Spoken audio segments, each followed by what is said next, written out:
তো বন্ধুরা, প্রথমেই বলে রাখি যে এই ভিডিওটা কোনো যে খুব আনন্দের সহিত করছি বা বিরাট ভিউজ কামাবো বা কোনো কিছুর জন্যই নয়। নিশ্চয়ই আমার চ্যানেল, তোমরা জানোই কতটুকু বা আমি কতটুকু ভিডিও দিই মাঝে মধ্যে। আমার এই চ্যানেল নিয়ে কোনো আশাও নেই, কিছুই নেই, কিন্তু এই ভিডিওটা করছি আমার স্মৃতি হিসেবে রেখে দেওয়ার জন্যে। তো আজ হচ্ছে আমার বাবার শেষকৃত্য বা শ্রাদ্ধর দিন। তো আমার বাবা গত 2রা জুলাই মারা গিয়েছেন, আমাদের ছেড়ে চলে গিয়েছেন। তো আজ ছিল তার শ্রাদ্ধানুষ্ঠান। তো সেই কিছু ক্লিপিংসই আমি তুলে রেখেছি আমার স্মৃতি হিসেবে রেখে দেওয়ার জন্যে।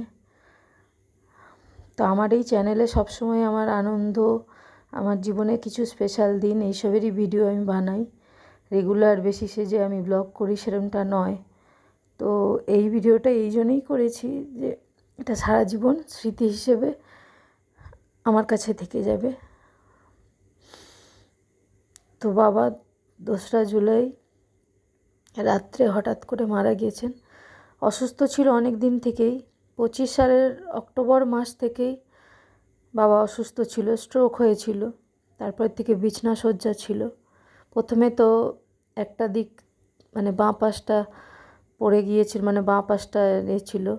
তারপরে আস্তে আস্তে ধীরে ধীরে আরও অবনতি হয় শরীরের। তো সেই 25 সালের অক্টোবর থেকে 26 জুলাইয়ের একদম 2 তারিখই বাবা আমাদের ছেড়ে চলে যায়। শেষের 1-1.5 মাস খুবই কষ্ট পেয়েছে।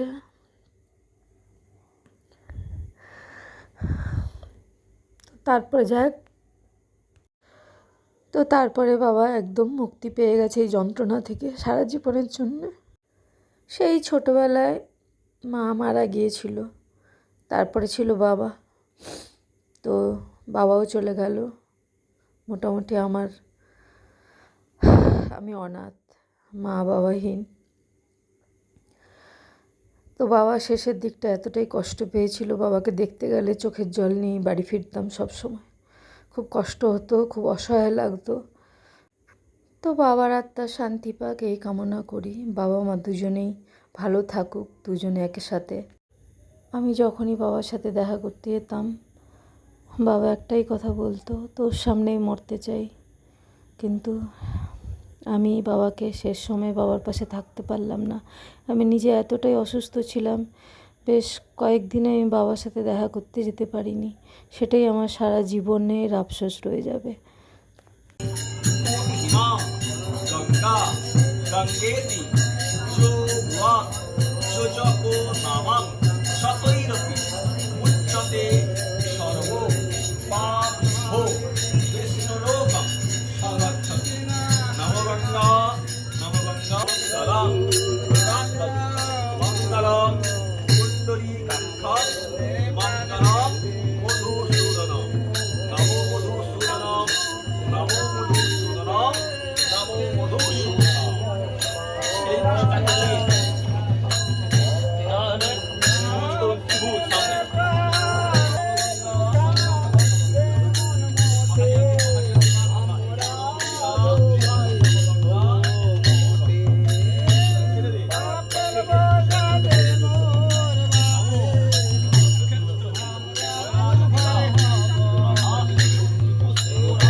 জানি না ভগবান কেন আমাদের এত কষ্ট দিয়েছে, এত পরীক্ষার মুখোমুখি সেই ছোটোবেলা থেকে ফেলেছে, জানি না কেন।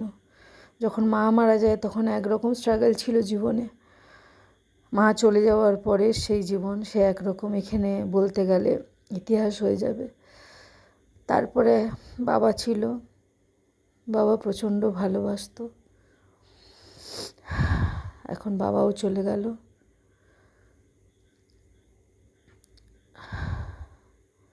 আর সেইভাবে কিছু বলার মতো জোর, এনার্জি কিছুই পাচ্ছি না।